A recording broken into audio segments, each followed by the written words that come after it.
Hello बच्चों, कैसे हो आप लोग। आज का जो हम लोग का टॉपिक है यह है प्रॉपर्टीज ऑफ इनैंटियोमर्स। बहुत दूर तक हम लोग पहुंच गए हैं आइसोमेरिज्म को लेके। उम्मीद है कि आपने हर लेक्चर को देखा होगा, प्रॉपर्ली उसके नोट्स बनाए होंगे, समझ के आपने नोट्स बनाया होगा। तो चलिए आज का लेक्चर स्टार्ट करते हैं कि प्रॉपर्टीज ऑफ इनैंटियोमर्स क्या है। तो फर्स्ट पॉइंट हमने लिख रखा है कि they have same physical properties. Same physical properties का मतलब है melting point, boiling point, vapour density या वेपराइजेशन पॉइंट। तो ये सब क्या होती है, ये सब फिजिकल प्रॉपर्टीज हैं और जो इनैंटियोमर्स हैं इनकी फिजिकल प्रॉपर्टीज सेम होती है।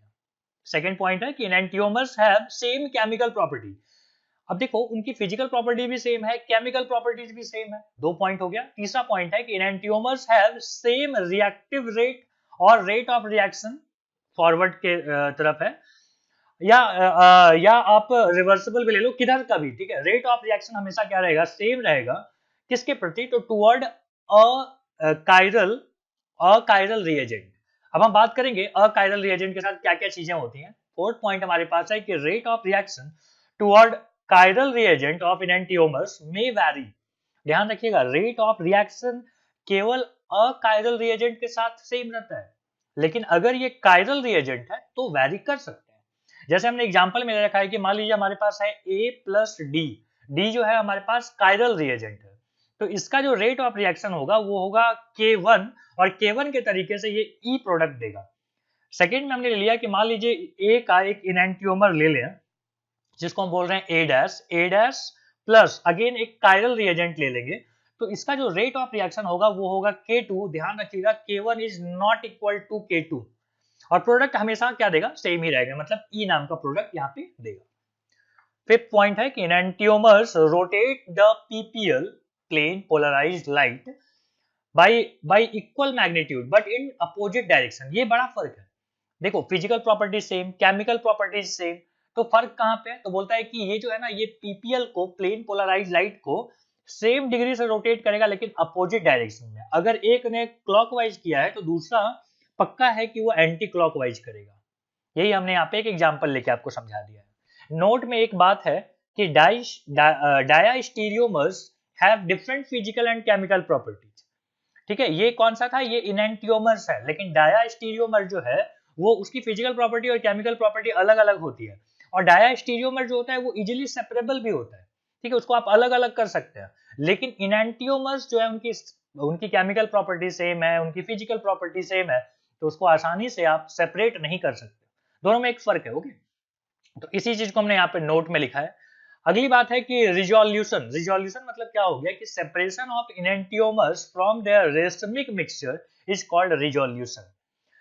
रिजॉल्व करना मतलब क्या होता है, अलग अलग करना। तो अगर हम, अच्छा, दोनों दोनों जो इनैंटियोमर्स हैं, दोनों का जो मिक्सचर है उसको हम रेसमिक मिक्सचर बोलते हैं। अगली बात हमारा वही है। तो फिलहाल आप समझिए इस बात को कि दोनों को आप क्या कर सकते हैं, जो सेपरेशन होती है ना उसी को रिजोल्यूशन बोलते हैं। अब बात करते हैं रेसमिक मिक्सचर की। ठीक है, नोट्स बनाते चलिएगा, मैं बार बार नहीं बोलूंगा कि आपको नोट्स लिखते चलने हैं। तो रेसमिक मिक्सचर जो है ये क्या होता है, तो बोलता है कि the mixture with equal amount of enantiomers mixture in equal molar amount is called racemic mixture. तो क्या हमने बताया था कि इनैंटियोमर्स का ही जो मिक्सचर है, ठीक है, इक्वल अमाउंट में और इक्वी मोलर होना चाहिए। अगर इस टाइप का मिक्सचर है तो हम उसको क्या बोलते हैं, रेसमिक मिक्सचर। ठीक है, जैसे A प्लस ए डैश, ए और ए डैश क्या है, दे आर इनैंटियोमर्स।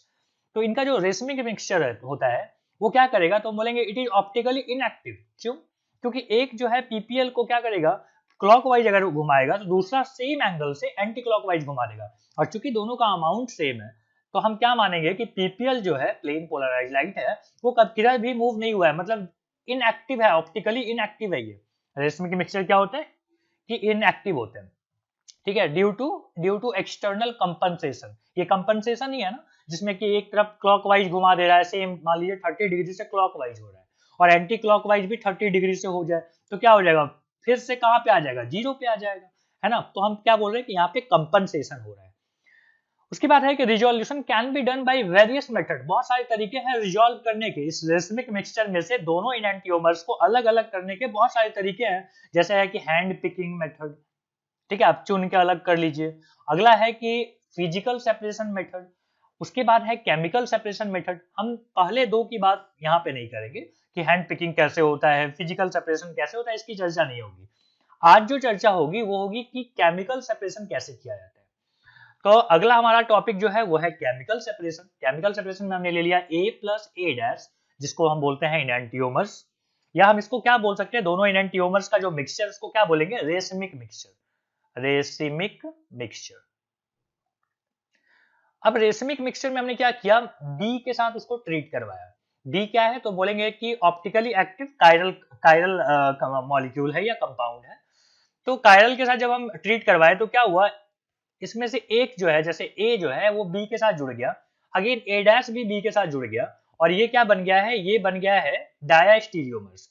और डायास्टीरियोमर्स को क्या कर सकते हो आप, इजीली सेपरेट आउट कर सकते हो। तो समझ रहे हो, रेसमिक मिक्सचर से आपने डायास्टीरियोमर्स बना लिया और डायास्टीरियोमर्स को आपने अलग अलग कर लिया।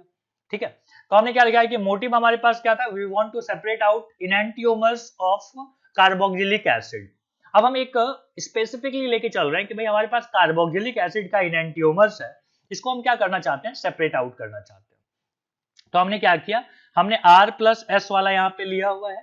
R+S मतलब आपको समझ में आ गया, एक रेसमिक मिक्सचर। ओके, तो रेसमिक मिक्सचर में आपने क्या किया, एक कायरल कंपाउंड को लिया जो कि ऑप्टिकली एक्टिव होता है, उसको आपने स्टरीफिकेशन करवाया, हीट दिया, तो आपको क्या मिल रहा है, RR मिल रहा है और SR का कॉन्फ़िगरेशन मिल रहा है जिसको हम बोलते हैं डायास्टीरियोमर्स। डायास्टीरियोमर्स मिल चुका है। अब डाया को हमने क्या किया, तो डाया को हम क्या करना चाहते हैं, हम उसको सेपरेट आउट करना चाहते हैं कि दोनों स्टीरियोमर्स तो हमको मिले हैं। तो देखो RR वाले को हम क्या कर रहे हैं, उसको हम हाइड्रोलाइसिस के थ्रू अगर लेके जाएंगे तो हमको मिलेगा R ऑप्टिकली प्योर, प्लस हमारे पास यहाँ पे मिल गया OH वाला पार्ट। और अगर हम दूसरे वाले को SR को अगर ट्रीट करवाएं उसी तरीके से हाइड्रोलाइसिस के थ्रू, तो हमको क्या मिलेगा, हमको मिलेगा अगेन यहाँ पे एक R कॉन्फ़िगरेशन वाला और यहाँ पे सेम टाइप की कंपाउंड। ठीक है, तो आपने क्या कर लिया, इनैंटियोमर्स को अलग करना आसान होता है, तो आपने हमने क्या बोला, हाँ, इनैंटियोमर्स को पहले आप डाइस्टीरियोमर्स में कन्वर्ट किया और डाइस्टीरियोमर्स को अलग अलग करना आसान होता है।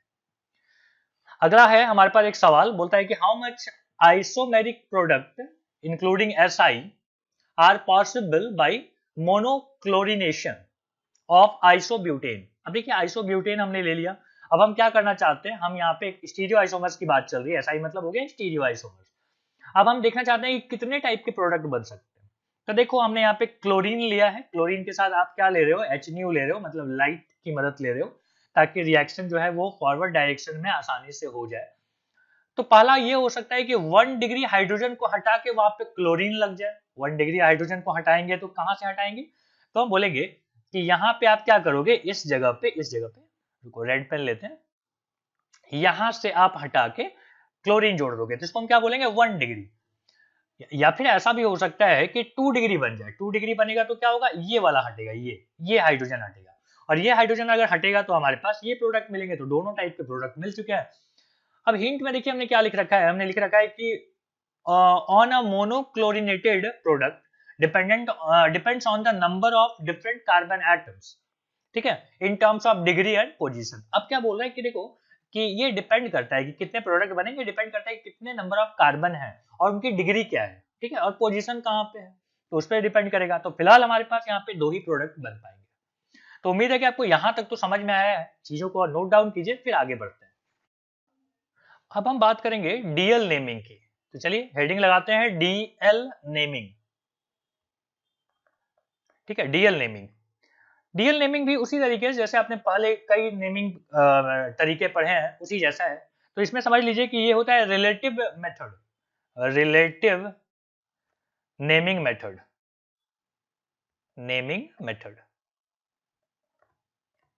चलिए समझते हैं इस बात को। जैसे मैंने एक कंपाउंड ले लिया, यहाँ पे हमारे पास है CHO, यहाँ पे है हमारे पास OH, यहाँ हमने ले लिया है CH2OH, और यहाँ पे हमने ले लिया है हाइड्रोजन। अब आपको दिख रहा होगा ये जो कार्बन है ये कायरल है। ओके, कायरल आपको समझ में आता है ना कि कायरल क्या होता है, कि ये टेट्राहेड्रल स्ट्रक्चर होनी चाहिए, 4 चीजें इसे निकल के अटैच होनी चाहिए और चारों अलग अलग होना चाहिए। तो ये क्या हो गया, ये हो गया कायरल। इसको हम बोलते हैं डी, समझाएंगे आपको कि डी क्यों बोले हैं, डी ग्लाइसिरल्डिहाइड। एल्डिहाइड। ठीक है, इसको ग्लाइसरल्डिहाइड बोलते हैं हम लोग। यहां पे अगर मैं इसका मिरर इमेज ले लूं, यहां पे एक मिरर लगा दिया और मिरर इमेज अगर हम ले लें तो यहां पे हमारे पास आ जाएगा OH, यहां पे अगेन हमारे पास हो जाएगा CHO, यहां पे हमारे पास है H और यहां पे आ गया CH2OH। तो ये जो मिरर इमेज है इसको हम बोलते हैं L। एक हो गया D, एक हो गया L, नेम सेम रहेगा, मतलब ग्लाइसिरल्डिहाइड, RELLDहाइड। ठीक है, ग्लाइसर एल्डिहाइड। ठीक है, ग्लाइसर एल्डिहाइड। तो एक हो गया डी ग्लाइसर एल्डिहाइड, एक हो गया एल ग्लाइसर एल्डिहाइड। अब देखो ये चीज उसी तरीके से है जैसे आपने पढ़ा होगा, जैसे आपने सुना है ग्लूकॉन डी, तो डी ग्लूकोज है वो। ठीक है, उसी तरीके से एल ग्लूकोज होता है। ठीक है, ग्लूकॉन डी जो है वो बेसिकली उसका केमिकल नेम क्या है, उसका नाम है डी ग्लूकोज। तो ये डी और एल वाला चीज क्या है, कैसे हम इसको डी और एल लिखते हैं, अब इस बात को समझेंगे। तो चलिए यहां पे हम लोग लिखते हैं कि DL naming, DL naming of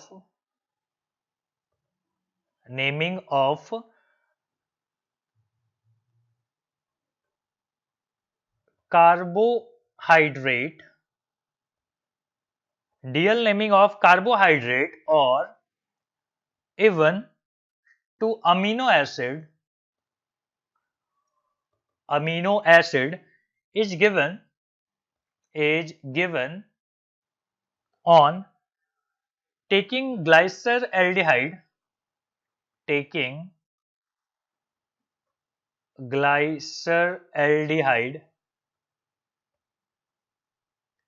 ठीक है, glyceraldehyde as standard, but the molecule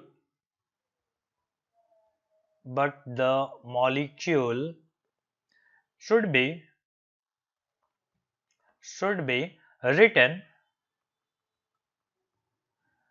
written in Fischer projection।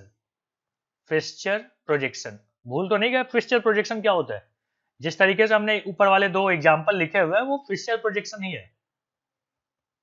ठीक है, फिशर प्रोजेक्शन ये चीज होता कैसे है, तो अकॉर्डिंग टू गोल्डन रूल। कौन सा? Golden rule. अब गोल्डन रूल जो है ना, ये मेरा नहीं कहना है, ये बुक भी इसको गोल्डन रूल ही बोलती है। तो बेसिकली ये गोल्डन रूल है क्या?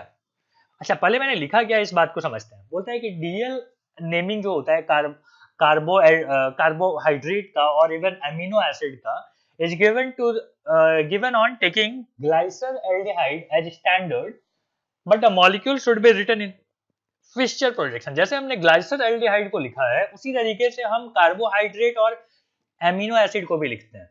ध्यान रखिएगा, यहाँ पे हम एक रूल यूज करते हैं जिसका नाम है गोल्डन रूल। ओके, अब गोल्डन रूल क्या है तो मैं आपको एक एक करके इसमें पॉइंट लिखवा देता हूँ कि गोल्डन रूल क्या होता है। अंडरलाइन कर लेते हैं इस गोल्डन रूल को और इसको हम लोग यहाँ पे डिस्कस कर रहे हैं। तो आइए गोल्डन रूल समझते हैं, है ना, सुनहरा नियम। फर्स्ट गोल्डन रूल में है कि दैट द मोस्ट, यहां लिख दू गोल्डन रूल के बारे में हम लोग यहाँ पे जान रहे हैं।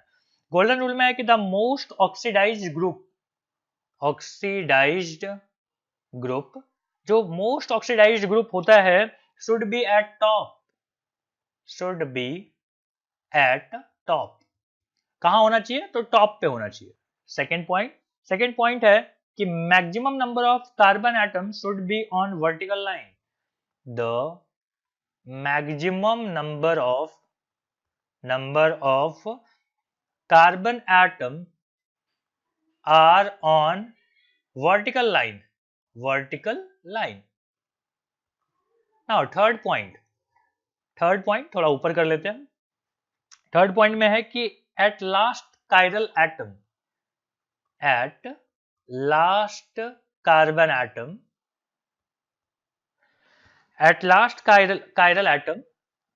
कायरल लिखना चाहिए ना, कार्बन लिख दिया हमने, कायरल CHIR, कायरल एटम। एक काम करो मिटा के लिखो इसको, फिर से लिखते हैं इसको। ओके, कायरल एटम हमको लिखना है यहाँ पे। अब कायरल एटम में कार्बन ही यहाँ पे है तो ठीक है, बाकी कोई दूसरा भी हो सकता है। तो हमने यहाँ पे क्या लिया कि एट लास्ट कायरल एटम, ठीक है, we have to check the position of OH group, we have to check the position of OH group. OH group का जो पोजीशन है आखिरी में, आखिरी कहां पे, तो कायरल एटम से कनेक्टेड जो OH ग्रुप है उसका पोजीशन चेक कीजिए। पोजीशन चेक करके क्या करेंगे, तो हम बोलेंगे कि if OH is on right side, अगर OH जो है राइट साइड है तो ये बताएगा D, और अगर if OH is on left side तो ये क्या बताएगा, ये बताएगा L। D मतलब होता है डेक्स्ट्रो, ठीक है, D का मतलब है डेक्स्ट्रो, नाम समझ लीजिएगा, DEXTRO डेक्स्ट्रो, और इसका मतलब होता है लेवो। अब इसको याद रख सकते हैं कि L फॉर लेफ्ट और L फॉर लेवो, ओके। तो L तब लिखना है जब OH ग्रुप कहां पे हो, लेफ्ट में हो। तो आइए अब एग्जांपल करते हैं, ठीक है, थोड़ा ऊपर कर लेते हैं। हाँ, अब हमने यहाँ पे लिखा है कि असाइन द फॉलोइंग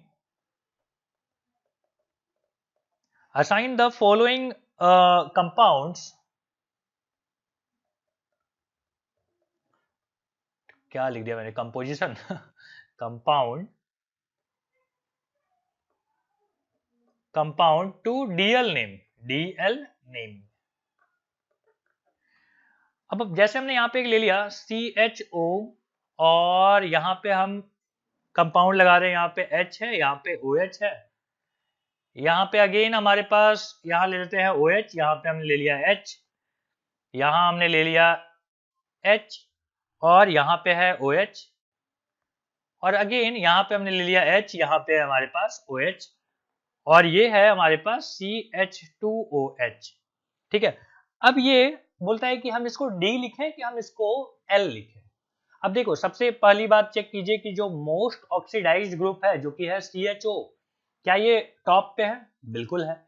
दूसरी बात है कि वर्टिकल लाइन पे मैक्सिमम नंबर ऑफ कार्बन होने चाहिए, वो भी हमने देख लिया। देखो यहाँ पे कितने कार्बन है, 1 2 3 4 5 6 कार्बन वर्टिकल पे है, हॉरिजॉन्टल पे कभी भी 6 नहीं है, तो दोनों क्राइटेरिया पूरे हो रहे हैं। अब आप चेक कर सकते हो कि जो आखिरी कायरल है, ये देखो इसमें OH किधर आ रहा है, राइट में आ रहा है। मोबाइल स्क्रीन पे आप देखो ना कि आपके राइट में आ रहा है कि लेफ्ट में आ रहा है, राइट में आ रहा है। और जब राइट में आ जाए तो हम इसको क्या बोलते हैं, ये है डी आइसोमर, जो भी इसका नाम होगा उसके आगे हम डी लगा देंगे, ये डी आइसोमर है। अगर मैं बात करूं सेकेंड एक और एग्जांपल की, जैसे हमने यहाँ पे लिया है CHO, फिर मैं यहाँ पे ले लूं OH, यहाँ मैं ले लूं H, यहाँ पे फिर से ले लूं मैं H, यहाँ हमने ले लिया OH, अगेन मैं यहाँ पे ले लूं OH, ठीक है, यहाँ पे H, यहाँ फिर से मान लो ले लिया मैंने OH, यहाँ पे H, यहाँ हमने ले लिया अगेन OH, यहाँ पे H, और यहाँ पे मैंने ले लिया CH2OH, ठीक है। फिलहाल अभी भूल जाओगे इसका नाम क्या है, पहले तो हमको D और L वाली बात समझनी है। तो ध्यान रखना अगेन कि क्या मोस्ट ऑक्सीडाइज्ड ग्रुप ऊपर में है, बिल्कुल। दूसरी चीज है कि वर्टिकल लाइन पे क्या maximum number of carbon atoms हैं, ये भी सही है। इसके बाद आपको चेक करनी है कि OH का जो पोजीशन है वो राइट है कि लेफ्ट है, लेफ्ट है, तो लेफ्ट है तो हम इसको बोलेंगे L आइसोमर, क्या बोलेंगे इसको, L आइसोमर, ठीक है।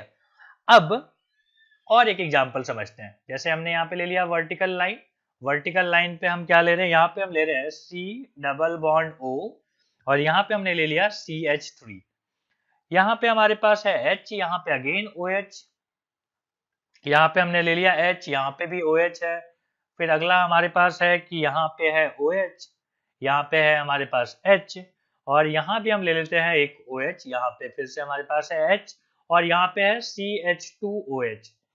तो बोलता है कि ये कैसा है। अब आप फिर से देखो कि यहाँ पे मोस्ट ऑक्सीडाइज्ड ग्रुप कौन सा है, ये वाला है most oxidized group. Most oxidized group मिल गया ऊपर में, वर्टिकल मतलब टॉप पे होना चाहिए। उसके बाद maximum number of carbon atom vertical line पे होना चाहिए, दोनों बात सही है। और ये किधर है, ये है लेफ्ट की तरफ, तो हम इसको क्या बोलेंगे, this is L isomer, this is L isomer. Clear है, उम्मीद है आपको समझ में आ रहा है। एक और एग्जांपल लीजिए, चलिए अब हम थोड़ा सा चीजों को ट्विस्ट करेंगे, ठीक है। एक अलग सवाल ले लो, चलो। हमने अगला सवाल यहाँ पे लिया हुआ है कि हमने यहाँ पे लिया है CHO, यहाँ एक वर्टिकल लाइन है और यहाँ हमने लगा दिया H, यहाँ हमने लगा दिया OH, यहाँ पे फिर से हमने लगा लिया है H, यहाँ पे हमारे पास है OH, फिर हमारे पास यहाँ पे है OH और यहाँ पे है CH2OH और यहाँ पे हमने ले लिया OH, ठीक है। अब बताइए इसका नाम कैसा होना चाहिए। क्वेश्चन यहाँ पे यही है कि assign DL naming to the following, naming to the following, ठीक है। ये सवाल है आपके पास। अब क्या किया जाए, देखो OH तो वर्टिकल लाइन पे आ गया भैया। OH वाली कहानी में क्या चल रहा था कि OH किधर होना चाहिए, OH या तो होना चाहिए किधर, लेफ्ट में या तो राइट में, और maximum number of carbon atom कहाँ होने चाहिए, वर्टिकल लाइन पे, ठीक है। यही सब कहानी चल रही थी। अब देखो यहाँ पे क्या है, अब हम बोलेंगे कि भैया यहाँ मॉलिक्यूल्स जो है गोल्डन रूल के अकॉर्डिंग तो नहीं है, तो हम लिख देते हैं इस बात को कि molecule is not according to golden rule. Golden rule के अकॉर्डिंग तो भैया नहीं है, तो क्या करेंगे, तो मैं आपको यहाँ पे एक हिंट लिखता हूँ। हिंट में है कि use group interchange law, group interchange, ठीक है, इंटरचेंज लॉ। एक लॉ है हमारे पास ग्रुप इंटरचेंज, कैसे ग्रुप इंटरचेंज होता है, और क्या बोलेंगे, क्या करना है ग्रुप इंटरचेंज करके, and convert the given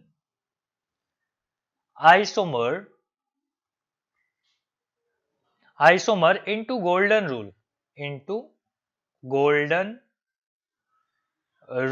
form, ठीक है, गोल्डन रूल के फॉर्म में ले आइए। तो कैसे लाया जाए, तो बोलते हैं कि देखो ये चला जाएगा, ये यहां चला जाएगा और ये यहां आ जाएगा, मतलब ये स्ट्रक्चर बन के हो जाएगा वापस उसी तरीके का। CHO, यहाँ पे है OH, यहाँ पे है H, यहाँ पे है H, यहाँ पे अगेन OH, और यहाँ पे आ जाएगा CH2OH, और यहाँ पे आ गया अगेन OH, और यहाँ पे क्या है, अच्छा यहाँ पे OH नहीं था, ठीक है, यहाँ पे H था, ओके। तो यहाँ पे क्या है H। अब आप देख लो ये किधर आ रहा है, ये राइट में आ रहा है, राइट में आएगा तो हम क्या बोलेंगे, डी आइसोमर हो जाएगा, ये डी आइसोमर, ठीक है।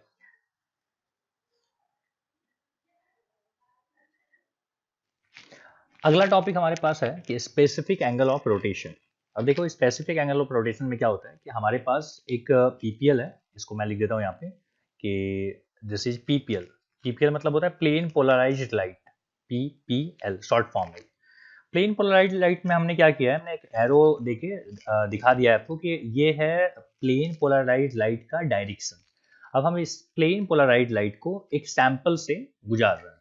ट्यूब में हमने भर रखा है एक सैंपल को, सैंपल में कुछ भी हो सकता है, कोई भी लिक्विड हमने यहाँ पे लिया, ठीक है। इस सैंपल ट्यूब का जो लंबाई है वो है LDM, डेसीमीटर में है ये, और इसको हम जब इस सैंपल से गुजारेंगे तो हम देखेंगे कि ये जो PPL है ये एक एंगल से डेविएट हो गया है, और ये जितना एंगल से डेविएट हुआ है उसको हमने यहाँ पे डिनोट किया है अल्फा से, okay. Now concentration of this sample, जो हमने यहाँ पे सैंपल लिया इसका कॉन्सेंट्रेशन है C ग्राम पर ml, ठीक है, यहाँ पे लिखना चाहिए ये है ml, ओके, C ग्राम पर ml, और लेंथ ऑफ सैंपल ट्यूब है हमारे पास LDM। Now observed angle of rotation जो होगा, जो हम ऑब्जर्व करेंगे वो डिपेंड करेगा कि सैंपल का कॉन्सेंट्रेशन कितना है, और दूसरी चीज है कि लंबाई कितनी है इस ट्यूब की। दोनों को अगर मर्ज कर दिया जाए तो हम बोल सकते हैं कि C.L पे डिपेंड करेगा, मतलब अल्फा ऑब्जर्व्ड, ये वाला लाइन देखिए, alpha observed is directly proportional to C.L। अगर प्रोपोर्शनलिटी के साइन को हटा दिया जाए तो यहाँ पे एक कांस्टेंट यूज करना पड़ेगा जिसको हम बोल रहे हैं अल्फा अगेन, और अल्फा ये जो है ना, ये है स्पेसिफिक ऑब्जर्व्ड एंगल। ये स्पेसिफिक इसलिए है क्योंकि एक स्पेशल टेम्परेचर पे ये चीज होगी, ठीक है। तो टेम्परेचर कितना होगा, तो हम बोलेंगे T डिग्री सेल्सियस। आगे जाके मैंने बताया कि इस T डिग्री सेल्सियस को हम रूम टेम्परेचर पे ऑब्जर्व करते हैं। तो हमारे पास फॉर्मूला बन के आ गया कि अगर मैं बात करूं कि स्पेसिफिक ऑब्जर्व्ड एंगल की, तो यहाँ पे आएगा कि alpha observed divided by C.L। इसको हमने इक्वेशन के फॉर्म में इसको अपने पास रख लिया है। अब इसी वैल्यू में अगर मैं C की वैल्यू पुट कर दूं 1, कॉन्सेंट्रेशन को 1 ग्राम पर ml रख लूं, और जो कि वाटर का होता है, और L को अगर मैंने ले लिया 1 dm, तो हमारे पास आता है अल्फा, जो स्पेसिफिक ऑब्जर्व्ड एंगल है वो आता है हमारे पास कितना, ऑब्जर्व्ड एंगल के बराबर। ठीक है, ध्यान रखिएगा T डिग्री सेल्सियस हमने बताया था आपको कि रूम टेम्परेचर की बात चल रही है, और लैम्डा जो है ये है वेवलेंथ ऑफ ppl। ठीक है, ये वेवलेंथ पे भी डिपेंड करेगा। तो एक वेवलेंथ हमने फिक्स कर लिया, एक टेम्परेचर हमने फिक्स कर लिया। उस समय पे अगर आप कॉन्सेंट्रेशन ये और लंबाई ट्यूब की ये ले लीजिए तो दोनों बराबर हो जाएंगे। अब इन्हीं चीज को मैंने यहाँ पे डिफाइन किया है कि specific angle of rotation is the observed angle of rotation when concentration of the sample is 1 gram per ml and length of the sample tube लिखना चाहिए यहाँ पे, इसको यहाँ पे मैं करेक्ट कर देता हूँ, sample tube is 1 dm long। Okay, बात समझ में आ गई। अब हम एक क्वेश्चन ले रहे हैं। क्वेश्चन देखिए हमारे पास क्या दिया हुआ है, ये रहा, हमने यहाँ पे सॉल्व भी कर रखा है ताकि आपका समय बच जाए वीडियो में। हमने यहाँ पे लिया है कि when one of the enantiomers of 2-butanol का enantiomers जो होगा is placed in a polarimeter है वो जो ट्यूब की बात चल रही है, the observed rotation is 4.05 degree, और यहाँ पे हमारे पास है कि क्लॉकवाइज रोटेट कर रहा है। एनीवे ये इंफॉर्मेशन है। The solution is made by mixing 6 gram of 2-butanol to a total of 40 gram solution and was placed in 200 mm polarimeter tube। अब आपको बोलता है कि determine the specific angle of rotation. ठीक है, क्या क्या चीजें हमारे पास दी हुई है। अल्फा हमको दिया हुआ है जो ऑब्जर्व्ड है 4.05, कॉन्सेंट्रेशन हमको दिया हुआ था 6 ग्राम आउट ऑफ 40 ml, राइट। तो आपने कॉन्सेंट्रेशन ले लिया कि 6 डिवाइडेड बाई 40, ये हो गया 3/20 ग्राम पर ml। Length of the tube हमको 200 mm दिया हुआ था, इसको हमने डेसीमीटर में हमने कन्वर्ट कर लिया और ये बन जाता है 2 dm। अब आप अल्फा यहाँ से निकाल सकते हैं, अल्फा वाला फॉर्मूला आपको याद होगा, उससे हमको स्पेसिफिक वाला निकालना है, तो हम बोलेंगे स्पेसिफिक इज इक्वल टू हो जाएगा alpha upon CL। Now alpha आपको दिया हुआ था जो कि है 4.05, कॉन्सेंट्रेशन 3/20 ऊपर चला गया, लेंथ जो है वो L है, मतलब 2 दिया हुआ है। सारी चीजें अगर आप पुट करेंगे तो आपको कैलकुलेशन के बाद मिलेगा 13.5। इस टॉपिक के बाद हमारा आइसोमेरिज्म जो चैप्टर था ये यहाँ पे कंप्लीट होता है। अगले वीडियो में मिलेंगे और वहां पे हम लोग एक नया चैप्टर स्टार्ट करेंगे। तब तक रिवाइज करते रहिए, पढ़ाई करते रहिए। All the very best.